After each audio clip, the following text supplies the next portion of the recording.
Satyabhama Institute of Science and Technology, Chennai.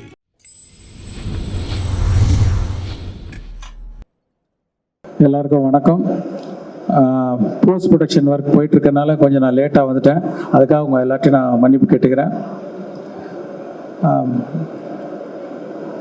என்னுடைய படங்கள் எல்லாமே அநேகமாக வந்து இப்படி நடந்தால் எப்படி இருக்கும் அப்படிங்கிறது தான் most of my films concept. இப்போ இந்தியன் 2 அப்படி தான். இப்போ கரண்ட்ல இந்தியன் தாத்தா வந்தால் எப்படி இருக்கும் அப்படிங்கிற கற்பனை தான் வந்து இந்தியன் 2. இந்தியன் 1 வந்து தமிழ்நாட்டுக்குள்ளே நடக்கிற மாதிரி கதை இருந்தது. ஆனால் இந்தியன் 2 வந்து கொஞ்சம் தமிழ்நாடு தாண்டி மற்ற மாநிலங்களுக்கும் கதை விரியுது. ஸோ அதை நீங்கள் ட்ரைலர்லேயே பார்த்துருப்பீங்க. இந்த படத்தை பொறுத்த வரைக்கும் நிறைய கதாபாத்திரங்கள் இருக்குது இந்த படத்தில். மெயினாக ஒரு இந்தியன் தாத்தா, அது இல்லாமல் நிறைய குடும்பங்கள் இந்த கதையில் வந்து போகும். இந்தியாவில் உள்ள அத்தனை குடும்பங்களும் ஒரு எங்கேஜிங்காக பார்க்கக்கூடிய ஒரு படம். படம் முடியும் போது ஒவ்வொருத்தரையும் இந்த படம் கொஞ்சம் யோசிக்க வைக்கும் நான் நம்புகிறேன். இந்த படத்தை வந்து இவ்வளோ சிறப்பாக வர்றதுக்கு காரணம் வந்து முதல் காரணம் கமல் சார் தான். ஏன்னா பல தடவை சொன்ன மாதிரி வந்து பார்ட் 1ல கூட நாங்கள் 40 நாள் தான் வந்து அவருக்கு அந்த மேக்கப் போட்டோம், அந்த ப்ராஸ்தட்டிக்ஸ் மேக்கப்பு. இந்த படத்தில் வந்து 70 நாள் போட்டிருக்காங்க. அது சாதாரண விஷயம் இல்லை. டெய்லி பொறுமையாக வந்து 3 hours உட்காந்து மேக்கப் போடணும். அந்த மேக்கப்பில் சரியாக சாப்பிட முடியாது. ஸ்ட்ரா வச்சு தான், லிக்விடாக தான் சாப்பிட முடியும். ஷூட்டிங் முடிஞ்சும் நம்மெல்லாம் போயிடுவோம். ஆனால் காலையில் ஃபஸ்ட்டு எல்லோரும் வரத்துக்கு முன்னாடி கமல் சார் தான் வருவாங்க. ஷூட்டிங் முடிஞ்சு நம்ம எல்லோரும் போயிடுவோம். கடைசியாக அவர் தான் போவார். ஏன்னா ஷூட்டிங் முடிஞ்சாலும் அதை கலைக்கிறதுக்கு வந்து 1 மணி நேரம் ஆகும். ஃபஸ்ட்டு பார்ட் 1 ஷூட் பண்ணும்போது நாள் வந்து கமல் சார் அந்த மேக்கப்பில் வந்து நிற்கும்போது ஒரு பயங்கர ஒரு சிலிர்ப்பு ஒன்று உண்டாச்சு. இப்போ அதே சிலிர்ப்பு 28 வருஷம் கழித்து அவர் ஃபஸ்ட்டு மேக்கப் டெஸ்ட்டுக்காக போட்டுட்டு வந்தப்போ எனக்கு பயங்கரமாக அதே ஃபீலிங் வந்தது. இன்னொன்று, ஒவ்வொரு நாள் ஷூட்டிங் நடக்கும்போதும் வந்து கமல் சார்னே தோணாது. ஒரு இந்தியன் தாத்தா நம்ம பக்கத்துலேயே உலவிக்கிட்டு இருக்கிறாரு, இங்கே பக்கத்தில் இருக்காரு அப்படிங்கிற ஒரு ஃபீலிங் தான் வந்துட்டு இருக்கோம். கமல் சார்ன்றதே வராது. அதை நான் ஃபீல் பண்ணேன். அதுவும் இல்லாமல் அவருடைய உழைப்பையும் அவருடைய டெடிகேஷன் சொல்லிக்கிட்டே போகலாம். பார்ட் 1ல பண்ணும்போது பார்த்தீங்கன்னா அப்போ ப்ராஸ்தட்டிக்ஸ் வந்து அவ்வளோ அட்வான்ஸ்டு ஸ்டேஜில் கிடையாது. அதனால் ரொம்ப திக்காக இருக்கும்.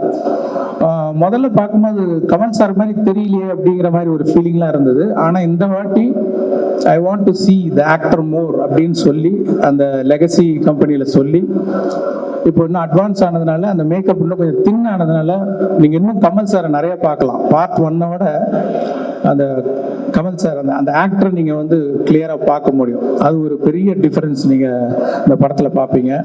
இது மாதிரி பல காட்சிகளில் ரொம்ப சிரமப்பட்டு நடிச்சிருக்காங்க.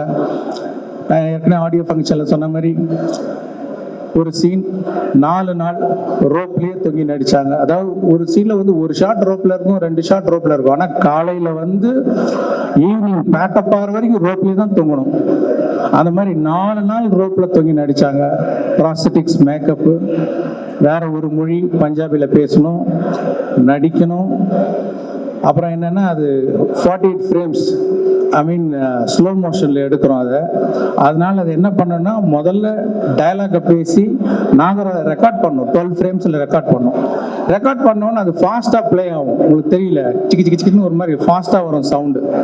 இப்போ அந்த சவுண்டை ப்ளே பண்ணி அந்த ரோப்பில் தொங்கி அந்த ப்ராஸ்தட்டிக்ஸ் மேக்கப்போட பஞ்சாபி பேசி அதுக்கு சிங்க் பண்ணி நடிக்கணும். அவ்வளோ வேகமாக போகிற அந்த சவுண்டுக்கு வந்து கேட்ச் பண்ணி நடிக்கிறதுன்ற யாராலும் முடியாது எனக்கு தெரிஞ்சு. வந்து அவ்வளோ சிறப்பாக பண்ணியிருக்காங்க. பத்தாவதுக்கு கையில் வர ஆக்டிவிட்டி, கை ஏதோ வரைஞ்சிக்கிட்டே இருக்கும். அந்த மாதிரி ஒரு சேலஞ்சிங், என்ன சேலஞ்சிங்காக கொடுத்தாலும் பண்ணுறாரு அவர். இதை விட கடினமாக என்ன பண்ண முடியும் அதுக்குன்னு ஃபோர்ஸ் பண்ணுறது இல்லை. அந்த காட்சி அமைப்பு அப்படி இருக்கும்போது அவ்வளோ பெஸ்ட்டாக பண்ணி கொடுத்துருக்காங்க. இன்னொன்று, அவர் வர ஒவ்வொரு காட்சியுமே நான் வந்து ஒரு மோர் தென் டைரக்டர், ஒரு ஆடியன்ஸாக பார்க்கும்போது ஒரு பிரமிப்பு இருக்குது. அப்படியே பார்த்துக்கிட்டே இருக்கிற ஒரு பிரமிப்பு. இன்னும் கொஞ்சம் நேரம் அவர் பார்க்கணும், மறுபடியும் எப்போ வருவார் அப்படிங்கிற ஒரு ஃபீலிங் இருந்துகிட்டே இருக்குது. அவ்வளோ சிறப்பாக நடிச்சிருக்காங்க.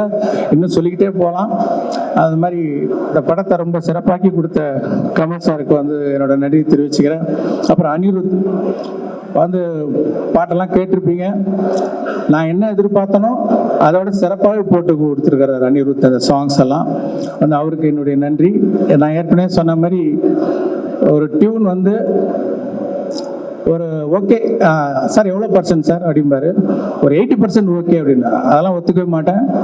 100% நீங்கள் திருப்தி வர வரைக்கும் நான் டியூன் போட்டுக்கிட்டே இருப்பேன் அப்படின்னு சொல்லி ஒவ்வொரு பாட்டையும் அப்படி போட்டு கொடுத்துருக்காரு. தேங்க்யூ அனி. அப்புறம் இது இவ்வளவு பெரிய கனவை, இவ்வளவு பெரிய இமேஜினேஷனை வந்து என்னதான் இமேஜின் பண்ணிட்டு இருந்தாலும் அதை இமேஜின் பண்ணிகிட்டே தான் இருக்கணும். அதை வந்து செயல் வடிவாக்கணும்னா அதுக்கு சுபாஸ்கரன் மாதிரி ஒரு ப்ரொடியூசர் இருந்தால் தான் சரியாக வரும்.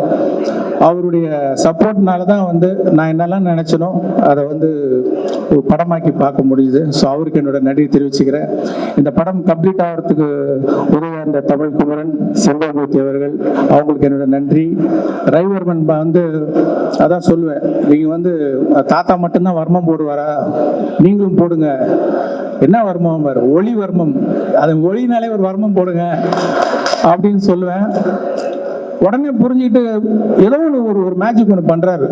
பண்ணி முடிச்சுட்டு வந்து நிற்பார், என்ன சார் அந்த ஒளிவர்மம் வந்துடுச்சா? இல்லைங்க, இது ஒளிவர்மம் இல்லை, இது ரவிவர்மம் அப்படின்னு நான் சொல்லுவேன். அவ்வளோ சிறப்பாக வந்து ஒளிப்பதிவு செஞ்சுருக்காரு. அப்புறம் நடிகர்கள் வந்து சித்தார்த், பாபி சிம்மா, ஜெகன், அப்புறம் ரிஷி, அப்புறம் வினோத் சாகர், இன்னும் நிறைய பேர், சமுத்திரகனி, எஸ்ஜே சூர்யா, பிரியா பவானி சங்கர், மனோபாலா, வேறு நிறைய பேர். சில பேரை விட்டுட்டேன்னா கூட மன்னிச்சுங்க. ரகுல் பிரீத் சிங், விவேக் சார் மெயினாக வந்து எவ்வளோ சந்தோஷமாக இருக்குது அவரை பார்க்குறதுக்கு. வந்து எவ்வளோ வருஷம் ஆச்சு அவரை பார்த்து. ஆனால் இந்த படத்தில் பாருங்கள், ரொம்ப வித்தியாசமான ஒரு கதாபாத்திரம். அது வழக்கமாக சொல்கிறது தான் வித்தியாசமானன்ட்டு. உண்மையிலே ஒரு வித்தியாசமான கதாபாத்திரம். அவரோட டைமிங், அவரோட ரியாக்ஷன் எல்லாமே வேறு மாதிரி பண்ணியிருக்காரு. அவர் வரும்போது அவ்வளோ சந்தோஷமாக இருக்குது பார்க்கறதுக்கு. அந்த சந்தோஷம் கண்டிப்பாக வந்து அவருடைய ரசிகர்கள் மட்டும் இல்லை, எல்லா ஆடியன்ஸுக்குமே வந்து ஒரு சந்தோஷமாக இருக்கும். இன்னும் வேறு யாராவது நடிகர்கள் பேரை சொல்ல விட்டுருந்தேன்னா மன்னிச்சிங்க. அதே மாதிரி டெக்னீஷியன்ஸ், அந்த குணால் ராஜன் ஃபர்ஸ்ட் டைம் அவரோட ஒர்க் பண்ணுறேன், வந்து இழைக்கிறாரு சவுண்டு.